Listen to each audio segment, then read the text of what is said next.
દર્શક મિત્રો, હું છું ઈશિકા. આપ જોઈ રહ્યા છો નવલ ઇન્ડિયા ન્યૂઝ.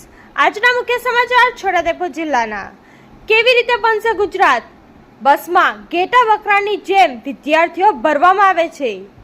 છોટાઉદેપુર જિલ્લો એક આદિવાસી જિલ્લો છે.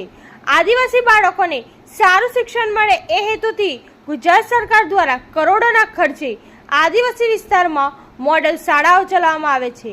નસવાડી તાલુકાના લીંડામાં પણ આ શાળા આવેલી છે.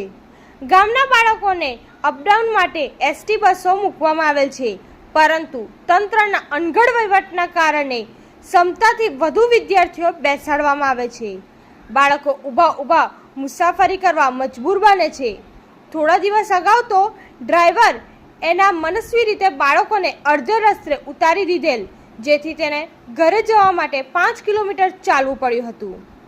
તો શું આ રીતે બનશે ગુજરાત?